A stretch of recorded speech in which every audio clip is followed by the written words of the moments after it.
சந்தோஷமான செய்தி எல்லா ஜனத்திற்கும் மிகுந்த சந்தோஷத்தை உண்டாக்கும். அந்த நல்ல செய்தியை நாம் ஒரு நாளில் நாம் கேள்விப்பட்டோம். அந்த செய்தி நமக்குள்ளே வந்தது, நம்ம கேட்டோம். நம்ம அந்த வார்த்தையின்படி அந்த வார்த்தைக்கு நம்ம அர்ப்பணித்தோம். அந்த வார்த்தையினால் அந்த ஆசீர்வாதம் அந்த இயேசு கிறிஸ்து மூலமாக நாம் அவருடைய பிள்ளைகளாக மாறினோம். இன்றைக்கி நாம் அவர் கடவுளுடைய பிள்ளைகளாக மாறி நாம் கர்த்தருக்குள் சந்தோஷமாக வாழ, அவருடைய அன்பை பெற, அவருடைய ரட்சிப்பை பெற, அபிஷேகத்தை பெற, பரிசுத்தமாய் வாழ, நித்தியமான வாழ்வை பெற்றுக்கொள்வதற்கு கர்த்தர் நமக்கு கிருபை செய்தார்.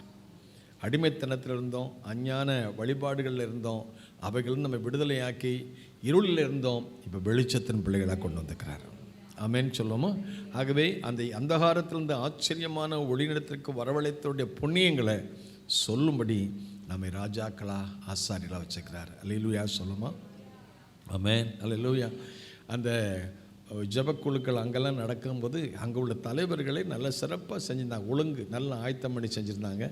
அவங்களே ப்ரோக்ராம் நிகழ்ச்சி வச்சுருந்தாங்க. வசனம் சொல்கிறது, பிள்ளைகளுக்கு உடைய நிகழ்ச்சி, பெரியோருக்குள்ள நிகழ்ச்சி, அவங்க வாழ்க்கையில் செய்த நன்மைகள்லாம் சொல்லும்போது ரொம்ப கேட்டப்போ ரொம்ப சந்தோஷமாக இருந்தது. அதனால் இந்த மாதிரி குழுக்கள் வந்து ஜப குழுக்கள் அங்கே செயல்படுறதுனால நம்ம சபை வளருவதற்கு இது பேர் உதவியாக இருக்குது. ஆமென் சொல்லுமா? அவங்க போய் பார்த்தோன்னா அந்த யாரெல்லாம் எந்த ஏரியாவில் வராங்கன்னு ஓரளவுக்கு பார்க்க முடிஞ்சுது. அவங்களையும் அறிமுகமாகிறதுக்கு வாய்ப்பு கிடைச்சிது. இன்னும் புதிய ஆட்களையும் பார்க்குறதுக்கும் கர்த்தர் கிருபை செஞ்சார். ஆகவே ஆண்டவருடைய நாம் மையப்படுவதாக இப்படி நாம் எல்லா ஏரியாலையும் எல்லா வீட்டுகளிலையும் ஒரு வீட்டில் குறைஞ்சது ஒரு 10 பேர் வந்தால் நம்ம சபை எவ்வளோ பெரிய சபையாக மாறுறதுக்கு வாய்ப்பு இருக்குது. ஒரு வீட்டில் சாதாரணமாக அவங்க 20 பேர் 30 பேர் 40 பேர் 50 பேர் கூப்பிட்டு வந்தாங்க. அப்படி உங்கள் வீடுகள்லையும் நீங்கள் வச்சிங்கன்னா அது உங்களுக்கு ஆசீர்வாதம். மார்க் 2:1 பாருங்கள். மார்க் 2:1 அவர் வீட்டில் இருக்கிறார் என்று ஜனங்கள் கேள்விப்பட்டு போதும். அங்கே இயேசு உங்கள் வீட்டில் இருந்தால் உங்கள் வீடே நிறையும். நிறையுமா? நிறையாதா? ஒன்றும் சொல்ல மாட்டேங்களே. இயேசு இந்த வீட்டில் இருக்கார். எந்த வீட்டில்? இதயமாகிய வீட்டில் இருக்கிறாரு. நம்முடைய இல்லமாகிய வீட்டில் இருக்கணும். எந்த இல்லம் நாம் இருக்கிறோமே அந்த இல்லமாகிய வீட்டில் இயேசு இருக்கணும். அந்த இல்லமாகிய வீட்டில் இயேசு இருக்கன்னா நம்ம வீட்டில் என்ன இருக்கணும்? நம்ம வீட்டில் என்ன இருக்கணும்? ஜபம் இருக்கணும். பாஸ்டர் யார் கூப்பிட்டாலும் வரமாட்டாங்க பாஸ்டர், ஒருத்தரும் வரமாட்டாங்கன்னு சொல்லாதீங்க. உங்கள் இருதயத்தில் இயேசு இருந்தால், உங்கள் இல்லத்தில் இருந்தால், நீங்கள் ஜெபம் பண்ணும்போது அந்த ஜெபத்தின் வாசனை நிறைய பேருக்கு இழுத்துட்டு வரும். உங்களுக்குள்ளே இருக்கிற அந்த காந்த சக்தி எல்லாம் சொல்லுங்கள், இருக்கா இல்லையா? இது காந்தம் இல்லை பாஸ்டர், என்னையை தான் எடுத்துகிட்டு போகிறாங்க. யாரும் எங்கள் பக்கம் வரணுமா தெரியல. நீங்கள் நல்ல அனாயிண்டிங்களுக்குள்ளே இருங்க. இந்த அபிஷேகத்துக்குள்ளே இருந்தீங்கன்னா அபிஷேகம் என்ன செய்யும்? நுகத்தில் உடைச்சி நொறுக்கும். ஆமென் சொல்லுமா? யாரெல்லாம் தடையாக இருக்காங்களோ அவங்கெல்லாம் உடைச்சி நொறுக்கும். எது? அபிஷேகம். ஆமென் சொல்லுமா? அபிஷேகம் ஆவியில் நிறைஞ்சிருந்தீங்கன்னா நிறைய பேரை கொடுத்த ஆவியான பாரு, அந்த ஆவியான உங்களை என்னை இழுத்துக்கொள்ளும். அப்பொழுது நாங்கள் உமக்கு பின்னே அந்த அபிஷேகம் உங்கள்கிட்ட உதிக்கிற வெளிச்சத்துக்கு என்ன யார் வருவா? பிச்சைக்காரன் வரமாட்டான், ராஜாக்கள் வருவாங்க. இந்த பஞ்சப்பாடு பாட்ட வரமாட்டான், ராஜாக்கள் வருவாங்க. வந்து இருந்தாங்கம்மா கொடுங்கம்மா அப்படின்னு. ஆமென், அல்லேலூயா. நான் சொல்கிற வார்த்தையை உங்களுக்கு விசுவாசிக்கிங்களா? ஆமென் சொல்லுமா? நீங்கள் விசுவாசிக்காட்ட நான் கடைசியில் இன்றைக்கி கொண்டு சொல்ல போகிறேன். நீ விசுவாசித்தால் தேவனுடைய, விசுவாசிக்காவிட்டாலுங்கிறது நான் கூட்டம் முடியும் போது சொல்கிறேன். விசுவாசித்தால் தேவனுடைய மகிமையை காண போகிறீங்க.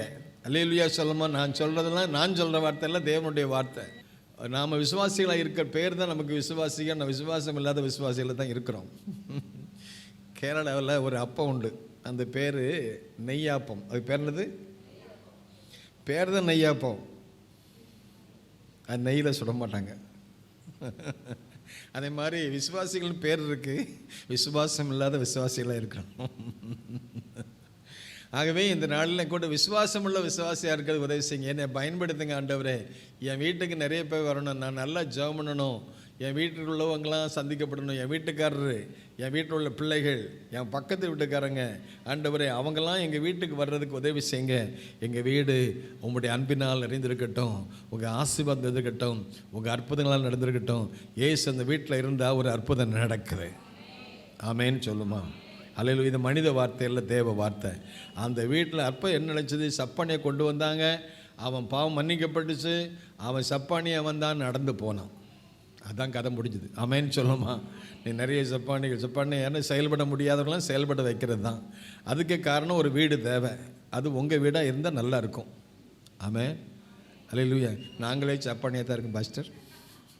அப்போ உங்களுக்கு ஒரு அற்புதம் தேவை. ஆமேன். அல்லேலூயா. இன்னும் நடக்க முடியாத காலத்தாக இருக்குது. நடக்க கையெல்லாம் இன்னும் சரியாக இது இருக்குது. காலு நல்லா தான் இருக்குது, கை நல்லா தான் இருக்குது. ஆனால் ஆண்டவருக்காக செயல்பட முடியாத கையும் காலமாக இருக்குது. என்ன செய்ய அப்படின்னு சொன்னீங்கன்னா, இந்த கையை கத்தர் மாற்றுவார், இந்த காலை கத்தர் மாற்றுவார். என் காலை மான்களுடைய கால்களை போல மாற்றுங்க. உம்மாலே ஒரு சேனைக்குள் பாய்வேன், என் தேவனால ஒரு மதிலையும். இந்த கிறிஸ்மஸ் நாட்டில் ஒரு அற்புதம் நடக்கட்டும். ஆண்டவருக்கு ஸ்தோத்திரம். இன்றைக்கி நாம் வாசித்த வேத பையில் பார்த்தீங்கன்னா ஒரு அற்புதம் நடக்கு. என்ன நடக்க அற்புதம்? அங்கே எல்லாரும் தெரிஞ்ச ஒரு வேத பை தான். எனக்கு ரொம்ப இன்ட்ரெஸ்டிங்கான சப்ஜெக்ட் அது, நல்ல சப்ஜெக்ட். ஓகே. அங்கே லூக்கா சுவிசேஷத்தில் லூக்கா அழகாக எழுதுறாரு. லூக்கா யார்? ஒரு வைத்தியர். லூக்கா யார்? வைத்தியர், டாக்டர். எல்லாருக்கும் இப்போ எல்லாம் டாக்டர் ஆகணும்னு ஆசை. எல்லோரும் டாக்டர் ஆகிட்டு யார் தான் பேஷண்ட்னு எனக்கு தெரியல. எல்லாருமே டாக்டர் ஆகிடுறாங்க. சரி, கர்த்தருக்கு ஸ்தோத்திரம். டாக்டர் எப்படி டாக்டர்னா ரட்சிக்கப்பட்ட டாக்டராக இருக்கார். ஆண்டவர் இயேசுவுக்கு உதவியாக இருந்தார், ஊழியத்துக்கு உதவியாக இருந்தார், பவுலுடைய கடைசி காலத்தில் உதவியாக இருந்தார். ஆரம்ப நாட்கள்லேருந்து அவரை பற்றி சொல்லும்போது நல்ல மற்ற எல்லாரை விட மத்தேயு, மார்க்கு, லூக்கா, யோவான் 4 சுவிசேஷங்களில் இந்த லூக்கா அழகாக திட்டமாக விசாரித்து அவர் சொல்கிறார். நான் இந்த சுவிசேஷத்தை சொல்கிறதுக்கு அந்த தெயோப்பிலஸ்னு ஒரு பெரிய மகாபிரிய கனம் பொருந்திய ஒரு மகான், ஒரு தலைவர், கணத்துக்குரிய மனுஷன் தெயோப்பிலஸ் என்கிட்ட ஒரு மனுஷன் இருந்தார். தேவனுக்கு பிரியமானவனாக இருந்தார். ஆகவே தேவனுக்கு பிரியமாக இருக்கிற அந்த மனுஷனுக்கு இந்த சுவிசேஷத்தை சொல்கிறாரு. நாங்கள் முழு நிச்சயமாக நம்பி, எதை சொல்கிறாரு? நாம் முழு நிச்சயமாக நம்புறீங்களா? ஆண்டவர் இயேசுவை பற்றி சொல்கிறதுக்கு முன்னால் நம்ம என்ன சொன்னோம்? நாங்கள் முழு நிச்சயமாக நாங்கள் நம்பினதை சொல்கிறோம், நம்பாததை இல்லை. நாங்கள் கர்த்தர் நல்லவன் என்பதை ருசித்தோம், அறிந்தோம், அனுபவிக்கிறோம், அறிவிக்கிறோம். அவர் சொல்கிறாரு, நாங்கள் முழு நிச்சயமாக நம்பி ஆரம்பம் முதல் கண்ணார கண்டு தேவனுடைய வசனத்தை எங்களுக்கு போதித்தவர்கள் சொன்னபடியே அநேகர் இந்த சரித்திரத்தை எழுத ஆரம்பித்தாங்க.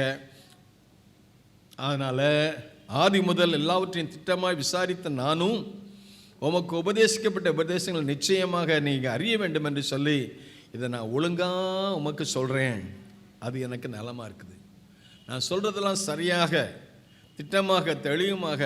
அவர் சாதாரண ஆள் கிடையாது, ஒரு மருத்துவர், ஒரு டாக்டர். அவர் விவரமாக சரித்திரம் எழுதுறதுல அனுபவம் உடையவராக இருந்தனால கண்டதையும் கேட்டதையும் சொன்னதையும் அனுபவித்ததையும் உங்களுக்கு திட்டமாக விசாரித்து நான் கட்டுக்கதைகளை இல்லை, கற்பனைகளை இல்லை, அனுபவித்ததை உங்களுக்கு சொல்கிறேன்னு சொல்லிட்டு இந்த சுவிசேஷம் சொல்கிறார். அப்படி சுவிசேஷம் சொல்ல ஆரம்பித்தது முதலாவது ஒரு குடும்பத்தை பற்றி முதல்ல சொல்கிறாரு. அது யாருடைய குடும்பம்னு பார்த்தீங்கன்னா சகரியா, எலிசபெத். இந்த குடும்பத்துக்கு ஒரு பின்னணியம் 5ஆம் வசனம் வாசித்து பார்க்குறோம். என்ன பின்னணியம், பேக்ரவுண்டு? யூதேயா தேசத்தில் யார் ஆட்சி செய்கிறாங்க? அங்கே ஏரோதுடைய ஆட்சி நடக்கு. ரோமருடைய ஆட்சியினுடைய பிரதிநிதியாக அந்த காற்பங்கு தேசாதிபதியாக ஏரோது அவன் ஒரு பகுதியாக இருந்து அந்த ரோமருடைய ஆட்சியினுடைய அதிகாரத்தில் அங்கீகாரத்தில் பிரதிநிதியாக இருந்து அவர் ஒரு ஆட்சி செய்கிற காலத்தில் அப்போ ஒரு அரசியல் பின்னணி யாருடைய காலத்தில்? இப்போ இந்தியாவில் பிரைம் மினிஸ்டர் யார் இருக்கா? தமிழ்நாட்டில் முதல்வர் யார் இருக்கா? அப்போ இந்த இவர் இன்னாருடைய ஆட்சி காலத்தில் இப்படி நடந்துச்சு அப்படின்னு சொல்கிறதுக்கு வரலாற்றை கொண்டு வர்றதுக்கு அவர் அந்த ராஜாவுடைய ஆட்சி காலத்தில் நடந்த சொல்கிறதுக்கு அங்கே அரசியல் பின்னணியத்தை கொண்டு வர்றாரு. திரும்ப ஆன்மீக பின்னணியத்தை கொண்டு வர்றாரு. ஆன்மீக பின்னணியத்தை என்ன கொண்டு வந்தார் கேட்டீங்கன்னா, அந்த யூதேயா தேசத்து ராஜாவாகிய ஏரோது நாட்களில் அபியா என்னும் ஆசாரிய வகுப்பில் சகரியா என்னும் பெயர் கொண்ட ஒரு ஆசாரியன் ஒருவன் தான். ஒரு ஆசாரியன், பணிவிடைக்காரன், ஊழியக்காரன், தேவனுக்கு ஊழியம் செய்கிற ஆசாரிய வகுப்பை சேர்ந்தவன். அவருடைய பேர் என்ன? சகரியா. அவருடைய பேர் என்ன? சகரியா. அவன் ஆசாரிய வகுப்பை சேர்ந்தவன். அவன் ஒரு குடும்பஸ்தன். அவனை பற்றி சொல்லப்பட்டிருக்கிறது, அவன் மனைவி யாருடைய குமாரத்தை?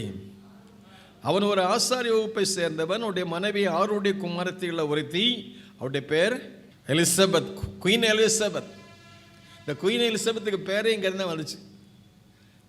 அதனால ஆண்டவருக்கு ஸ்தோத்திரம். சகரியா எலிசபெத் ஒரு நல்ல குடும்பம். ஆமேன்னு சொல்லலாமா? எத்தனை பேர் நல்ல குடும்பம் இருக்குது நமக்கு? ஒருத்தர் ஆமேன்னு சொல்ல மாட்டீங்க. அப்போ என்ன குடும்பம் இருக்குது? பரிதாபமாக இருக்க குடும்பமா? நல்ல குடும்பம்னு சொல்ல ஆமேன்னு சொல்லுங்களேன். என் குடும்பம் நல்ல குடும்பம்னு சொல்லுங்களேன். ஆமேன். சகரியா எலிசபெத் நல்ல குடும்பம். நல்ல குடும்பம்னா அதுக்கு ரீசன் அங்கே சொல்லப்பட்டிருக்கிறது. என்னென்னா, நல்ல குடும்பம்னு சொல்கிற காரணம்னா அவங்க 6ஆம் வசனம் பாருங்கள். அவர் 2 பேரும் கர்த்தர் எடுத்த சகல கற்பனை நியமங்கள் இவைகள் எல்லாம் குற்றமற்றவர்களாய் தேவனுக்கு முன்பதாக இருந்தாங்க. ஸோ நல்ல குடும்பம்னு சொல்கிறதுக்கு காரணம்னா அந்த 2 பேரும். 2 பேரும் யார்?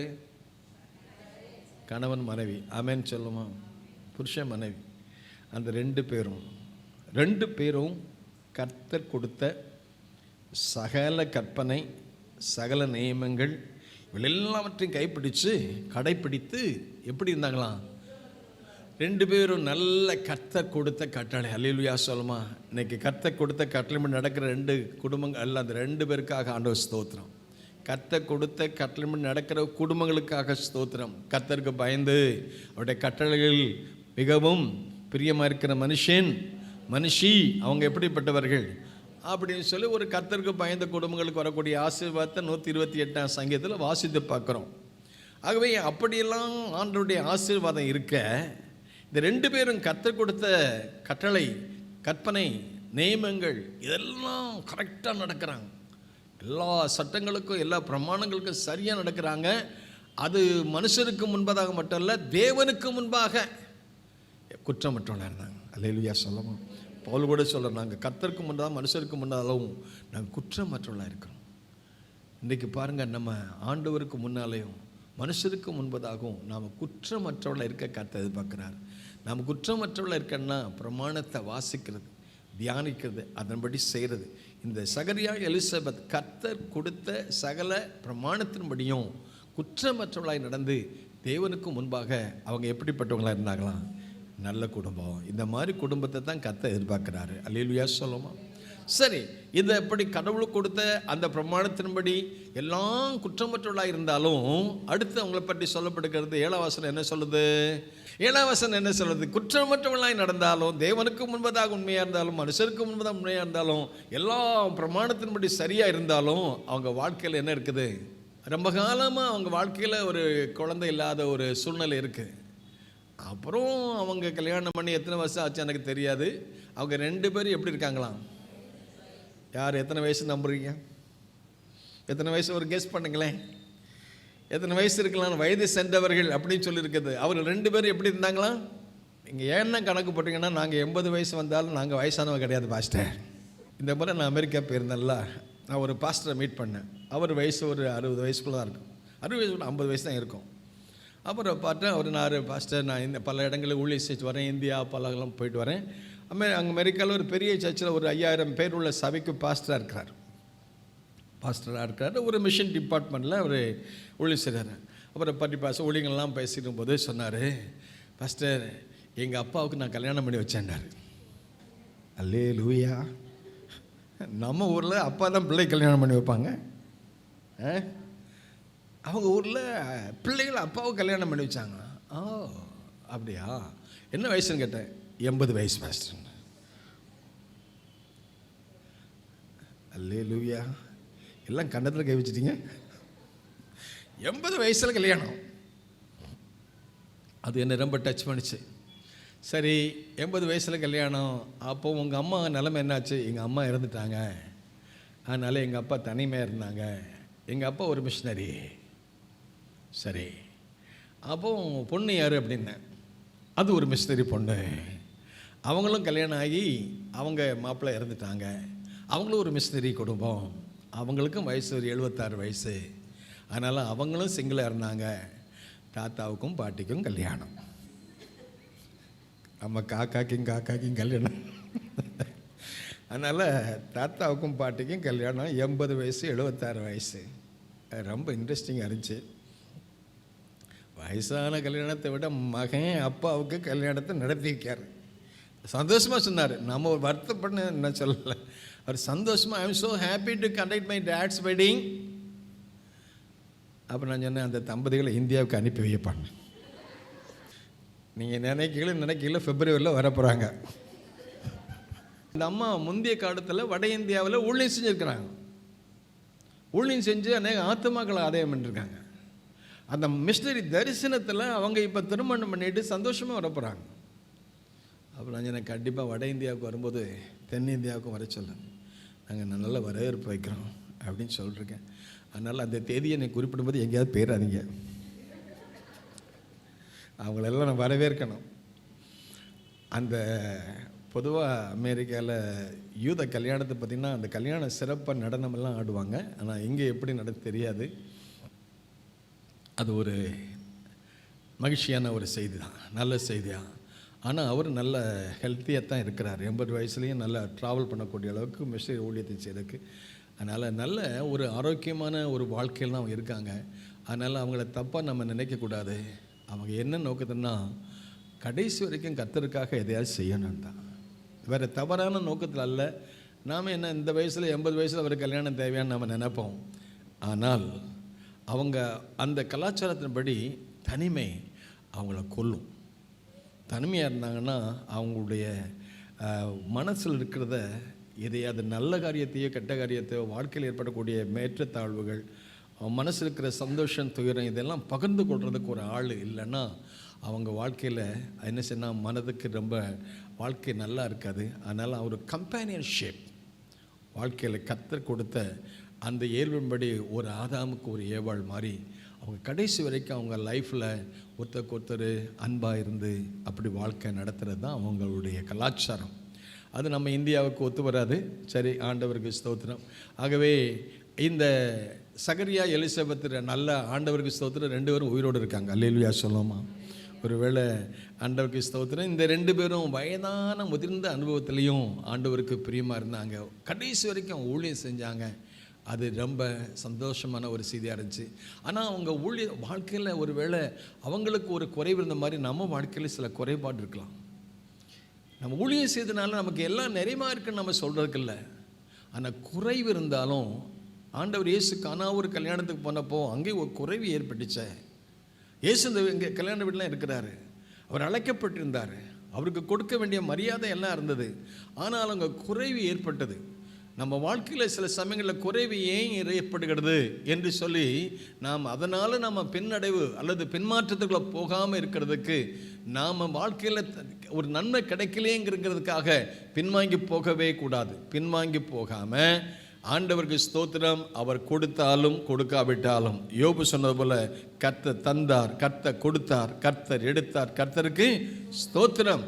ஆகவே தந்ததற்காக ஸ்தோத்திரம், தராத அதே வேளையில் எடுத்ததற்காக அவருக்கு உரிமை இருக்கிறது.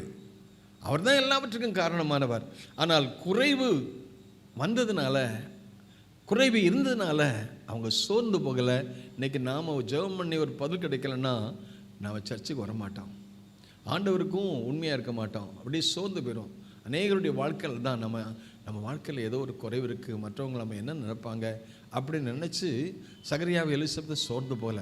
அதில் என்ன நடந்தா, 2 பேரும் ஒன்று போல கர்த்தருக்கு பிரியமாக நடந்தாங்க. 2 பேரும் ஒன்று போல் ஆண்டவருக்கு பிரியமாக வாழ்ந்தாங்க. 2 பேரும் கடைசி வரைக்கும் அவங்க குடும்ப வாழ்க்கையில் எந்த குறைபாடு இல்லை. ஆனால் அது கடைசிக்கு வரைக்கும் அவங்க ஜெபம் பண்ணிட்டு தான் இருந்தாங்க. அந்த ஜெபம் அவங்க வாழ்க்கையில் ஒரு உயர்வை கொண்டு வந்தது. அவங்க ஜெபத்தை நிறுத்திடலை, ஆனாலும் தொடர்ந்து என்ன செய்ய கர்த்தருக்கு ஊழியம் செஞ்சுருந்தாங்க. அதுதான் முக்கியமான காரியம். ஆமேன்னு சொல்லுவோமா. நாம் எதிர்பார்த்தது நடக்கலைன்னொன்னே பின்வாங்கியிருப்போம், சோர்ந்து இருப்போம். மனுஷியத்தில் அதுதான் நடக்கும். ஆனால் சகரியா எலிசபெத் சோர்ந்து போகலை, தொடர்ந்து ஊழியம் செய்கிறாங்க, தொடர்ந்து கர்த்தருக்கு உண்மையாக இருக்காங்க. அப்படிப்பட்ட சமயத்தில் ஊழியம் செய்யும்போது அவங்களும் ஜெபிக்கிறவங்களாக இருக்காங்க, அவங்க வசனத்தின்படி உண்மையாக இருக்கிறாங்க, குற்றமற்றவர்களாக இருந்தாங்க. அதோடு கூட அவங்களுக்காக சபை மக்களும் ஜெபம் பண்ணிகிட்டு இருக்காங்க. பாருங்கள், அவங்க தூபங்காட்டுக்கிற வேலை வந்தபோது ஜனங்கள் எல்லாரும் 10ஆம் வாசத்தை பார்க்கும்போது அவர்களும் கர்த்தருடைய பணியை செய்கிறாங்க, ஊழியம் செய்கிறாங்க. அந்த வயோதிப காலத்திலையும் வாலிப நாட்களில் தான் ஊழியம் செய்யல, வயோதிப முதிர்ந்த வயதிலையும் கூட அந்த வேலையை ஊழியத்தை கர்த்தர் கொடுத்து அந்த ஊழியத்தை தொடர்ந்து செய்யிட்டு இருக்காங்க. அவங்களுக்கு சப்போர்ட்டாக அந்த சபை மக்கள் என்ன செய்ய பாருங்க, ஜனங்கள் எல்லாம் சொல்லுங்க, ஜனங்கள் எல்லாரும் கூட்டமாய் வெளியே ஜெபம் பண்ணி கொண்டிருந்தார்கள். இந்த ஊழியம், இந்த சகரியாவுடைய ஊழியம் அங்கேயே ஆலயத்துக்குள்ள அல்லது அந்த அன்றைக்கு இருந்த கிருபாசன தண்டை, அன்றைக்கு இருந்த மகா பரிசுத்த ஸ்தலத்தில் ஆசாரியன் ஆண்டுக்கு ஒரு முறை உள்ள போகணும், பரிசுத்த ஸ்தலத்துக்குள்ள போகணும், பலி செலுத்த வேண்டும், தூபம் காட்ட வேண்டும். இது ஆசாரியருடைய வேலை, அந்த ஆண்டவருக்கு முன்பதாக நிற்கிற வேலை. ஒரு ஆசாரியருடைய வேலை என்னவென்றால் அவன் மனுஷருக்கு முன்பதாக நிற்கணும், அவன் தேவனுக்கு முன்பாக நிற்கணும். இந்த ஊழியம் எப்படி என்று கேட்டீங்கன்னா, மனுஷருக்காக தேவனிடத்தில் பேசுறது, தேவனுக்காக மனுஷனிடத்தில் பேசுறது, மன்றாட்டு ஊழியம்.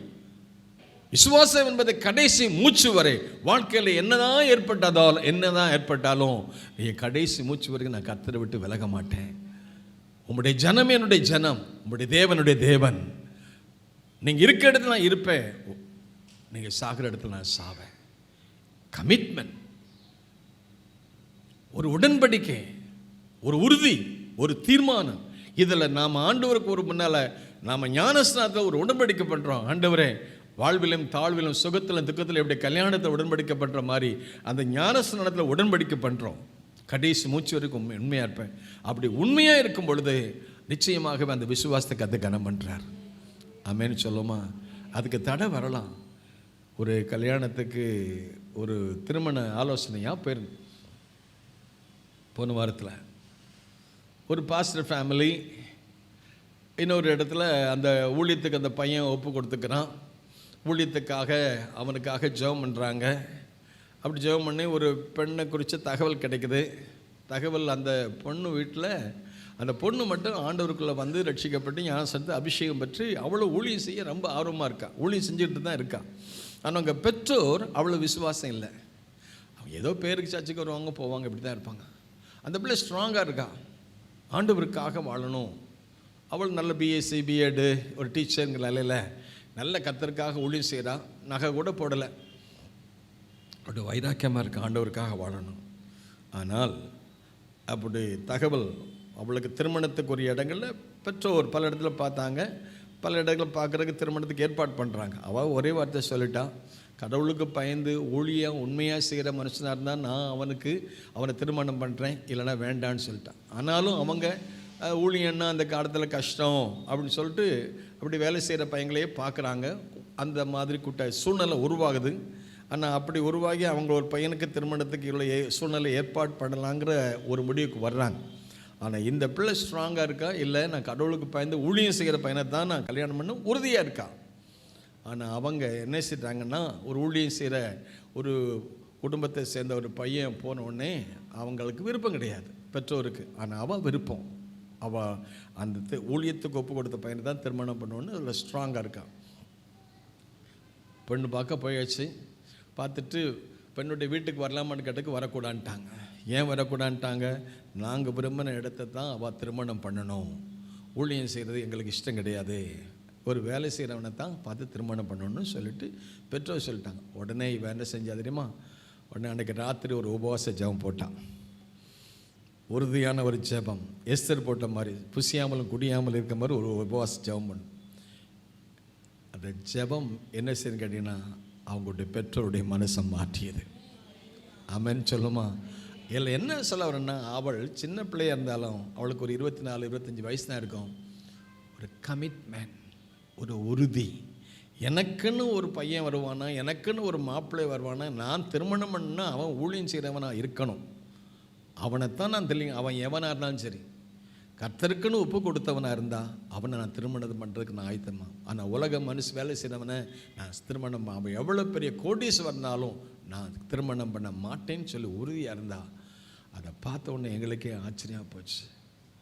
அதே வேளையில் அன்னைக்கு போய் வீட்டில் ஒரு ராத்திரி நல்ல ஜெபம் பண்ண ஆரம்பித்தேன். ஆண்டவரே, என் அப்பா அம்மா உங்கள் சித்தத்துக்கு மாறாக நிற்கிறாங்க, அவங்க உள்ளத்தில் பேசுங்க. என் அப்பா அம்மாவிட்ட நான் எடுத்து பேச முடியாது, ஆனால் நீங்கள் பேசுங்க, அவங்க வாழ்க்கையில் டீல் பண்ணுங்க ஆண்டவரேன்னு சொல்லிட்டு அன்றைக்கி ராத்திரி அவள் சாப்பிடாமல் கொள்ளாமல் இருந்து புசியாமல் கொண்டு இருந்துச்சு. அடுத்த நாள் காலையில் எனக்கு அதிகாலையில் ஒரு செய்தி வருது, பாஸ்டர் முதல் நாள் கோவப்பட்ட அப்பா அம்மாவே அடுத்த நாள் என்ன சொன்னான்னு கேட்டிங்கன்னா, அவள் இஷ்டத்துக்கே நாம் செஞ்சு கொடுத்துருவோம்னு சொல்லி. அதில் என்ன நிகழ்ச்சி, என்ன முக்கியமான காரியம்னா, நம்பர் 1 கர்த்தருக்கு உடன்படிக்கை பண்ணான். கர்த்தருக்கு முன்னால் தீர்மானம் பண்ணான். அந்த தீர்மானத்தை கர்த்தர் பார்த்து நல்ல வழியை திறந்தார். அடுத்த நாள் காலையில் அந்த பாஸ்டர் அம்மா கூப்பிட்டு சொன்னாங்க, பாஸ்டர் கர்த்தர் ஜெபத்தை கேட்டுக்கிறார். அந்த பெற்றோருடைய மனசை கர்த்தர் மாற்றிருக்கிறாரு. அதில் அவளுடைய உறுதி, கடைசி வரைக்கும் நான் உண்மையாக இருப்பேன்னு சொல்லி ஒரு உடன்பாடு பண்ணால, உடன்படிக்கை பண்ணால, அந்த உடன்படிக்கை கர்த்தர் அங்கீகரித்தார். இவங்களும் வயசான காலத்துலேயும் அவங்க கர்த்தருக்காக பண்ண உடன்படிக்கையில் கடைசி வயசு மரண பரியந்தமும் உண்மையாயிரு, வயசான காலத்துலேயும் அந்த ஊழியத்தை செஞ்சதுனால ஆண்டவருக்கு ஸ்தோத்திரம். அவங்களும் ஜெபம் பண்ணாங்க, சபை மக்களும் ஜெபம் பண்ணாங்க, அந்த குறைவை நிறைவு செய்தார். அதில் என்ன பியூட்டினா, அந்த ஜெபத்தை கர்த்தர் கேட்டு அங்கே தூதனை அனுப்புகிறார். ஆமேன்னு சொல்லுவோமா? அல்லேலூயா, அல்லேலூயா. அங்கே எப்படி மரியாள் வீட்டுக்கு தூதன் போகிறதுக்கு முன்னால் சகரியா வீட்டுக்கு தூதன் போகிறாரு. சகரியா வீட்டுக்கு தூதன் போகிறதுக்கு முன்னால் அவன் ஜெபம் பண்ணி கொண்டிருக்கிற இடத்துல அந்த தெய்வ பிரசன்னத்தில் அந்த ஜெபம், அந்த சகரியாவில் ஜெபமும் அந்த எலிசபெத்தின் ஜெபமும் அந்த சபை மக்கள் கூடி இந்த ஜெபத்தையும் கர்த்தர் கேட்டு பரலோகத்தில் இருக்கிற தூதனை அனுப்பி, சகரியாவே பயப்படாதே, உன் வேண்டுதல் கேட்கப்பட்டது. இன்னைக்கு இந்த காலவேளையும் கூட அநேகர் பலவிதமான தேவையோடும் வந்திருப்பீங்க. பரத்திலிருந்து ஒரு செய்தி, காபிரியேல் தூதனை அனுப்பி அவனுக்கு பிரசன்னமானார். அவன் பயந்தான். பயந்த பொழுது சொன்னார், சகரியாவை பயப்படாதே, உன் வேண்டுதல் கேட்கப்பட்டது என்று சொல்லி அவருக்கு ஒரு ஆறுதல் செய்தி, அவருடைய மனைவிக்கு ஒரு ஆறுதல் செய்தி, அந்த பயப்படாது என்று தைரியப்படுத்தின ஆண்டவர் இந்த நாட்களையும் கர்த்தர் நம்மை பலப்படுத்துவாராக, நம்மை தைரியப்படுத்துவாராக, நம்முடைய குறைவை நிறைவு செய்வாராக. ஆமென் சொல்லுமா? ஹல்லேலூயா. ஆகவே நம்முடைய குறைவிலே நிறைவு செய்வதற்கு இந்த குறைவு வரும்பொழுதெல்லாம், அன்றைக்கு லாசருடைய மரணத்தில் அவன் வியாதிப்பட்ட பொழுது அவங்க சொல்லி அனுப்புனாங்க, ஆண்டவரே நீங்கள் நேசிக்கிறவன் அவன் சுகவீனமாக இருக்கிறான்னு சொன்ன பொழுது தாமதித்தார். ஆகவே ஆண்டவர் சொன்ன வார்த்தை, இந்த வியாதி மரணத்துக்கு எதுவாயிராமல் தேவநாம மகிமைக்கு எதுவாய் காணப்பட்டது போல இந்த குறைவும் அங்கே ஆண்டவருடைய நாமத்துக்கு மகிமைக்கு எதுவாய் காணப்பட கர்த்தர் அந்த ஜெபத்தை கர்த்தர் கேட்டார். ஆமென். அந்த சொன்ன வார்த்தையை அந்த சகரியா நம்ப முடியல. இது எப்படி எனக்கு நடக்கும், இது நடக்காது, அதுக்குரிய சூழ்நிலையை சொல், நான் வயசாயிட்டு, என் மனைவிக்கு வயசாயிட்டு, இது நடக்கிறதுக்கு வாய்ப்பே இல்லைன்னு சொல்லி அவர் சொல்கிறார். அப்படிப்பட்ட சமயத்தில் அப்போது சொல்கிறார், எப்பா நான் சொன்னதை நீ நம்பாதனால, நீ விசுவாசிக்காதனால உனக்கு என்ன கொடுக்க விரும்புகிறேன்னா ஒரு பனிஷ்மெண்ட். ஆண்டவர் சொன்னார், நீ விசுவாசித்தால் காண்பாய். அதுக்குரிய தானே ஆலோசனை கொடுக்கிறாரு. அவன் பிறப்பினது உனக்கு சந்தோஷம், அநேகருக்கு சந்தோஷம். உன் வேண்டுதல் கேட்கப்பட்டது. இவருடைய வேண்டுதல் எதுவாக இருந்தது, உங்களுடைய வேண்டுதல் எதுவாக இருக்குங்கிறது கர்த்தர் அறிவார். ஒருவேளை நீண்ட நாளாக அதுக்கு பதில் இல்லாமல் இருக்கலாம். ஆனால் ஆண்டவருக்கு ஸ்தோத்திரம், பதில் செய்கிற ஒரு தேவன் நமக்கு இருக்கிறார். ஆமென் சொல்லுமா? அல்லேலூயா. அதை விசுவாசி. அதனால் அப்போ அவன் சொல்கிறாரு, விசுவாசித்தவளை பாக்கியவதுன்னு சொல்கிறாரு. இங்கே சகரியா அதை விசுவாசிக்கலை. இது எப்படி? இது முடியாத காரியம். It's not possible. ஆனால் வேதம் சொல்லுது, மனுஷனால் முடியாத காரியம் தேவனால். ஆமென். அல்லேலூயா. தேவனால் எல்லாம் கூடும். அவர் சகலவற்றையும் செய்ய வல்லவர். அவர் செய்ய நினைத்தது ஒரு நாளும் தடைப்படாது. உலர்ந்த எலும்புகளுக்குள்ள உயிரையும் அனுப்பின ஆண்டவர் நம்முடைய அந்த சிந்தனைகளுக்கும் நம்முடைய திட்டங்களுக்கும் நம்முடைய கற்பனைகளுக்கும் மேலே செயலாற்றுகிற தேவன் நமக்கு இருக்கிறார். நம்ம வாழ்க்கையில் ஒரு காரியத்தை நீங்கள் முன் வச்சு ரொம்ப நாளாக நீங்கள் ஜெபம் பண்ணிட்டு இருக்கலாம். ஜெபத்துக்கு ஒருவேளை இதுவரைக்கும் பதில் வராமல் இருக்கலாம். ஆனால் தொடர்ந்து உங்கள் ஜெபத்தை நீங்கள் விட்டுறாதீங்க. ஜெபம் என்பது பதில் ஒருவரை ஜெபிப்பது தான் ஜெபம் என்று ஒருவர் சொல்கிறார். ஒரு ஜெபம் பண்ணிட்டு அப்படி நின்றுறது ஜெபம் இல்லை. ஜெபம் என்பது நாம கேட்டது கிடைக்கும் வரைக்கும் ஜெபம் பண்ணுவதுதான், அதுதான் உண்மையான ஜெபமாம். ஆமென். இந்த சகரியாவுடைய ஜெபம் வித்தியாசமாக பர்சனல் அண்ட் ஃபேமிலி. ஆனால் உங்கள் வாழ்க்கையில் உங்கள் ஜெபம் எப்படிப்பட்டுங்கிறத கர்த்தர் அறிவார். ஆகவே நீங்கள் கர்த்தருக்கு சித்தமானதை நீங்கள் கேட்கும் பொழுது, விசுவாசத்தோடு கேட்கும்போது அவர் நிச்சயமாக கொடு. கேட்கிற எவனும் என்ன செய்யறானா? ஆமென் சொல்லுங்க, நல்லா சொல்லுங்க. கேட்கிற எவனும் யாராக இருந்தாலும் சரி, கேட்குற எவனும். அது இன்னும் சொல்கிறாரு யோவான் 14 அதிகாரத்தில், என் நாமத்தில் எதை கேட்டாலும் அதை நான் செய்வேன்னு சொல்கிறாங்க.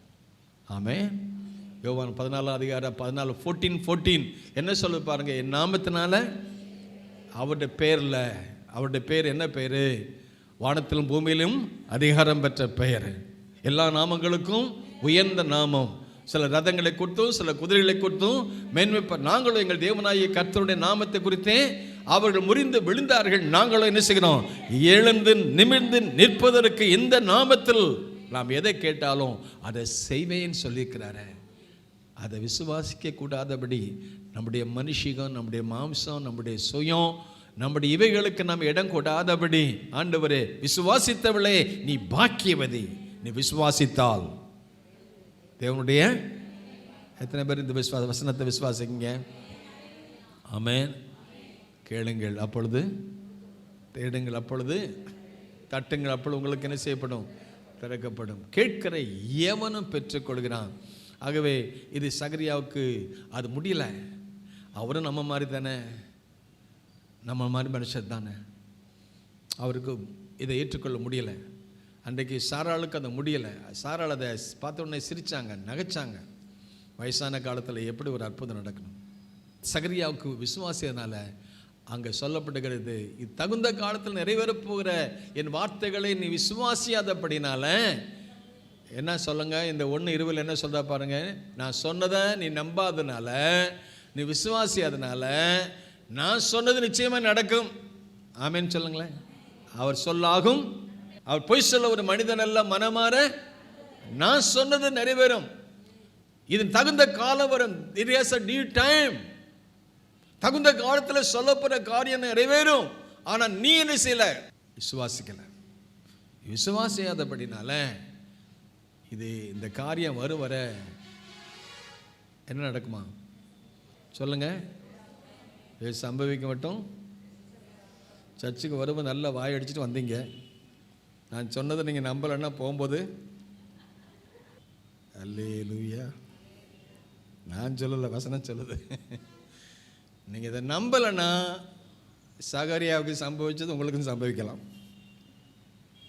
நான் சொன்னதை நீ விசுவாசப்படினால ஒரு குறிப்பிட்ட காலம் வரைக்கும் நீ அமைதியாக இருப்ப. நான் கொஞ்சம் மைல்டாக சொல்கிறேன். இவைக்கு சம்பவிக்க மட்டும் நீ என்ன செய்ய மாட்ட? அமைதியாக இருப்ப. அப்புறம் என்ன நடக்கு? 21 ஜனங்கள் இப்போ காத்திருக்கிறாங்க. வந்து அவன் தேவாலயத்தில் செய்யும் டிலே ஆயிடுச்சு. இன்றைக்கி போகும்போது கொஞ்சம் டிலே ஆகிடுன்னு நினைக்கிறேன். ஆகவே டிலே ஆனதுனால எல்லோரும் நினைச்சாங்கன்னா ஏதோ ஒன்று நடந்திருக்கு அப்படின்னு எல்லாரும் ஆச்சரியப்பட்டாங்க. அவங்க பாருங்க, நல்ல ஜெபத்தோடு ஜெபம், விசுவாசத்தோடு ஜெபம் பண்ணுறாங்க ஜனங்கள்லாம். அல்லேலூயா சொல்லுமா? ஒரு அற்புதம் நடக்குன்னு ஜனங்கள் ஜெபம் பண்ணுறாங்க. ஆனால் கொஞ்சம் டிலே ஆயிடுச்சு. அப்படி வெளியே வரும்போது என்ன நடக்குன்னு பாருங்கள். அப்படி வெளியே வந்தபோது ஜனங்கள்லாம் என்ன செய்கிறாங்கன்னா அவங்கள்ட்ட போய் என்ன நடக்குதுன்னு கேட்குறாங்க. அங்கே வந்த போது பேசக்கூடாமல் இருந்தான், பேச முடியல. மோசே மலைக்கு ஏறின பொழுது அவன் முகத்தை பார்க்க முடியல. ஏன்னா the glory of God was so strong on his face. அவனுடைய முகத்தை தேவனுடைய பிரசன்னம் நிரப்பியது. தேவ மகிமையினால் இருந்த பொழுது மனுஷன் அவங்க பார்க்க முடியல. ஏன்னா the glory of God was filling the place. இங்கே தாமதமாக இருந்தாங்க, ஆனால் ஏதோ ஒன்று நடந்திருக்குது அப்படின்னு சொல்லி ஜெர்மனி முடிச்சான்னு பார்க்குறத பேசுறதுக்கு போகிறதுக்கு முன்னால் அவன் பேச முடியல. உடனே அவங்க என்ன நினச்சாங்கன்னா, இதனால் ஏதோ ஒன்று காரியம் நடந்திருக்கு, தேவாலயத்தில் ஒரு தரிசனத்தை கண்டான் என்று அறிந்தார்கள். அவனும் அவர்களுக்கு என்ன கொடுத்தான்? பேச முடியலை. வாய் மனால் எவ்வளோ ட்ரை பண்ணி பார்த்தா முடியல. கொஞ்சம் ஆக்ஷன் போட்டான். அதிலிருந்து அவங்க நினச்சிட்டாங்க ஏதோ ஒரு தரிசனத்தை கண்டான்னு. அப்புறம் என்ன நடக்க பாருங்க, 23 வசனத்தில் வாசித்து பார்க்கும் பொழுது, அந்த ஊழியத்தின் நாட்கள் நிறைவேறின உடனே நான் வீட்டுக்கு போனான். அவனுடைய வேலையை முடித்து வீட்டுக்கு போனான். நமக்கு ஒரு வேலையை கர்த்தர் தந்துக்கிறார். அந்த வேலையை முடிச்சுட்டு இந்த வீட்டுக்கும் தேவனுடைய வீட்டுக்கும் போகணுன்னா நமக்குன்னு ஒரு வேலையை கொடுத்துக்கிறாரு. அது வயசானாலும் எந்த காலமானாலும் கர்த்தர் கொடுத்த பணியை நிறைவேற்ற கர்த்தர் நமக்கு கிருபை செய்வாராக. என் ஆவி பிரிய மட்டும் என் உத்தமத்தை காத்துக்கொள்வேன். நீ மரண பரியந்தம் உண்மையாயிரு, அப்பொழுது உனக்கு ஜீவ கிரீடத்தை கர்த்தர் கொடுப்பார். அதற்கப்புறமாக குறைவை கர்த்தர் நிறைவு செய்கிறார். ஆகவே எல்லாவற்றுக்கும் மேலாக அந்த குடும்பத்தின் நிந்தையை கர்த்தர் மாற்றினார். கர்த்தர் கடாட்சம் வைத்தார். கரங்களை தட்டி கர்த்தரை ஆண்டவரே, எங்கள் மேலே கடாட்சம் வைங்க, எங்கள் குறைவுகள் மாறட்டும், என்னுடைய நிறைவுகள் உண்டாகட்டும், நிந்தைகள் மாறட்டும். ஆண்டவரே, உங்கள் பிரசன்னம் எங்கள் மேலே வந்து இறங்கட்டும். எல்லாரும் ஜெபிக்கலாமா? ஹல்லேலூயா. உங்கள் பிரசன்னம், உங்கள் மகிமை. ஹல்லேலூயா. தேவ பிரசன்னமே இறங்கி வந்திடுதே. தேவ பிரசன்னமே இறங்கியே வந்திடுதே. தேவனின் மகிமை நம்மை எல்லாம் பரிசுத்த ஸ்தலத்தில் மூடுதே. தேவனின் மகிமை எல்லாம் பரிசுத்த ஸ்தலத்தில் மூடுதே. பிரசன்னமே இறங்கியே வந்திடுதே. தேவ பிரசன்னமே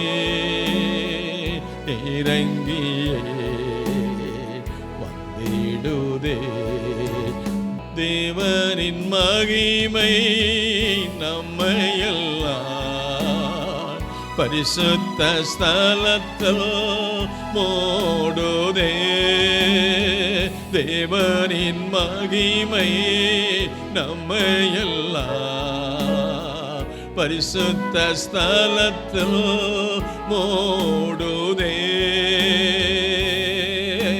தேவ பிரசன்னமே இறங்கியே வந்திடுதே. தேவ பிரசன்னமே இறங்கியே வந்திடுதே. அப்பனே, உங்க பிரசன்னம் ஒவ்வொருடைய வாழ்க்கையிலே வந்து இறங்கட்டும், உங்களுடைய குடும்பங்களில் இறங்கட்டும். அன்றைக்கு சகரியா ஜெபம் பண்ணின பொழுது, ஆராதனை செய்த போது, அவருடைய வலது பக்கத்தில், அங்கே தூபபீடத்திலே வலது பக்கத்தில் காபிரியல் என்னும் தூதனை அனுப்பி அவருடைய மன்றாட்டுக்கு பதில் கொடுத்த கர்த்தர், விண்ணப்பத்திற்கு பதில் கொடுத்த கர்த்தர், இந்த ஆராதனை வேளையிலே இப்படி ஜனங்கள் காத்திருந்து ஜெபித்து கொண்டிருக்கிறார்கள். அந்த தேவ பிரசன்னம்,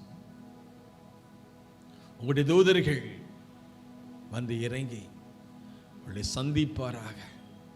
முதுமை என்பது ஒரு பொருட்டல்ல, உமக்கு காலம் ஒரு பெரிதானதல்ல. ஒரு மரியாவுடைய வாழ்க்கையில் ஒரு அற்புதம் செய்ய கூடுமே, ஆனால் ஒரு எலிசபெத் வாழ்க்கையிலே அற்புதம் செய்ய முடியும். ஒரு யோசேப்புடைய வாழ்க்கையிலே அற்புதம் செய்ய கூடுமே, ஆனால் ஒரு ஆபிரகாமுடைய வாழ்க்கையிலே அற்புதம் செய்யக்கூடும். ஒரு ஆபிரகாம் சாராவுடைய வாழ்க்கையிலே அற்புதங்களை செய்தவர், ஒரு யோசேப்பு மரியாவுடைய வாழ்க்கையிலே அற்புதம் செய்தவர், ஒரு சகரியா எலிசபெத் வாழ்க்கையிலே அற்புதங்களை செய்த ஆண்டவர் இந்த பகல் வேளையிலே எங்கள் வாழ்க்கையிலே செய்ய முடியும். வனாந்தரம் புஷ்பத்தை போல செழிக்கும். ஒருவேளை குடும்பத்திலே பலவிதமான நெருக்கடியிலே, பிரச்சனைகளிலே, நிந்தைகளிலே ஒருவேளை நம்முடைய ஜனங்கள் வந்திருக்கலாம். நிந்தை மாறும் இடம், எய்த்தின் நிந்தையை புரட்டி போட்டீரே ஆண்டவரே. ஜனங்களுடைய நிந்தையை புரட்டி போடும்படி நாங்கள் செபிக்கிறோம். நிந்தை நீக்கப்பட்ட இடம், எங்க அவமானம் மாற்றப்பட்ட இடம். நாங்கள் வேதனையில துக்கத்திலே மூடி இருக்கும் போதெல்லாம் எங்களுடைய நிந்தைகள் எல்லாம் நீங்கள் சுமந்தீங்களே ஆண்டவரே. கல்வாரி சிலுவையில் எங்களுக்காக சாபமானீரே. எங்க நிந்தை புரட்டப்பட, அவமானங்கள் புரட்டப்பட, எங்களுடைய தேவைகள் சந்திக்கப்பட எங்களுக்காக பலியானீரே. ஜீவாதார பலியாக, ஒரு சுகந்த வாசனையாக உங்களையே எங்களுக்காக தந்தீங்களேப்பா. எங்களையும் ஒப்பு கொடுக்கிறோம். ஒரு சகரியா தூபம் காட்டுகிற வேளையில அந்த பரிசுத்த ஸ்தலத்தில் நிற்கிற பொழுது தூதனை அனுப்பி தூது கொடுத்து பயத்தை மாற்றி, நிந்தையை மாற்றி, குறைவை மாற்றி, அவமானத்தை மாற்றி, அவங்க வாழ்க்கை முழுதும் ஏற்பட்ட குறைகளுக்கெல்லாம் பதில் செய்து அவருடைய ஆரம்ப வாழ்க்கையுடைய அந்திய கால வாழ்க்கை ஆசீர்வாதமாக இருந்தது போல அந்த யோவானுடைய பிறப்பினை நிமித்த உனக்கு சந்தோஷம், அநேகருக்கு சந்தோஷம், மகிழ்ச்சி உண்டாகும்படி அவன் எலியாவின் ஆவியும் எலியாவின் பலமுடையவனாயிருப்பான். அவன் தாயின் வயிற்று இருக்கும் பொழுதே பரிசுத்த ஆவினால் நிரப்பப்பட்டிருப்பான். தகப்பனே, இந்த காலவெள் நாங்கள் அநேகருக்கு பிரயோஜனமாக இருக்க, எங்களுக்கும் பிரயோஜனமாக இருக்க அந்த நல்ல ஆவியானவர் எங்களை நெருக்கும்படியாக நாங்கள் ஜெபிக்கிறோம். பரிசுத்த பிதாவே, உங்கள் அபிஷேக வல்லமை உச்சிலிருந்து உள்ளங்கால் மட்டும் உங்கள் வல்லமை வெளிப்பட நாங்கள் ஜெபிக்கிறோம். நல்ல ஆவியினால் நிறைந்திருக்கும். கொஞ்சம் கரங்களை தட்டி நல்ல ஆவியில் நிறைந்து ஹல்லேலூயா. ஆண்டவரே, ஒரு சகரியா, ஒரு எலிசபெத் அவருடைய வாழ்க்கையிலே ஆவியினால் நிறைந்த ஒரு வாழ்க்கை காணப்பட்டது போல எங்கள் நெந்தை மாற எங்களுக்குள்ள அந்த அபிஷேகத்தை தாராளமாய் தாங்க ஆண்டவரே. எங்கள் அவமானங்கள் மாறட்டும், இந்த குறைகள் மாறட்டும். அந்த நல்ல ஆவியானவர் ஆளுகை செய்வீராக. எங்கள் வாழ்க்கையில் ஆளுகை செய்ய, குடும்பத்தில் ஆளுகை செய்ய, சபையில் ஆளுகை செய்யுங்க. தேவதூதருடைய பிரசன்னத்தை, பிரத்யட்சமான பிரசன்னத்தை நாங்கள் பார்க்கணும் ஆண்டவரே. அந்தகாரம் மாறட்டும், அவமானங்கள் மாறட்டும், நிந்தைகள் மாறட்டும், சூழ்நிலைகள் மாறட்டும். எல்லாவற்றையும் மாற்றுகிற கர்த்தர் எங்கள் மத்தியில் இருப்பதற்காக ஸ்தோத்திரம். அவன் தாயின் வயிற்று இருக்கும் பொழுதே ஆவியினால் நிறைந்திருப்பான். எலியாவின் ஆவியும் பலம் உள்ளவனாயிருப்பான். அந்த நல்ல ஆவி எங்கள் வாழ்க்கையில் எங்களை சந்திப்பீராக. ஆவியிலே குறைவல்ல, நிறைவு. புதிய ஏற்பாட்டு சபைகள் ஆவியிலே நிறைந்து காணப்பட்டதே. புதிய ஏற்பாட்டு அப்போஸ்தலர்கள் ஆவியிலே நிறைந்து காணப்பட்டார்களே. ஆவியிலே நிறைந்திருங்கள். Be filled with the Spirit. Let the anointing of God flow over them. அந்த அபிஷேகம் நிறைந்திருக்க காண கிருபை செய்யுங்க. ஒரு நாளும் குறைவு வராதபடி கர்த்தர் காப்பீராக. இந்த நல்ல ஆவியங்களை ஆளுகை செய்ய நாங்கள் ஜெபிக்கிறோம். ஆவியிலே நிறைந்த ஒரு வாழ்க்கை எங்கள் மேலே கடாட்சம் வைங்க. நிந்தைகள் மாறட்டும், சூழ்நிலைமைகள் மாறட்டும், கண்ணீர் மாறட்டும், தரித்திரங்கள் மாறட்டும், பலவீனங்கள் மாறட்டும். ஆவியானவரே, என்னை பலப்படுத்துகிற இயேசு கிறிஸ்துவினால எல்லாவற்றையும் செய்ய எனக்கு பலன் உண்டு சொன்னது போல சரீர பலவீனங்கள், ஆவிக்குரிய பலவீனங்கள்லாம் மாறும்படி நாங்கள் ஜெபிக்கிறோம். ஆவியானவரை ஆளுகை செய்வதாக, நல்ல ஆவியங்களை நடத்துவீராக. அந்த எல்லாரையும் ஆசீர்வதித்தருளும். இயேசு நாம் ஜெபிக்கிறோம் பிதாவே. ஆத்துமாவே கர்த்தரை ஸ்தோத்திரி. God bless you all. Thank you so much.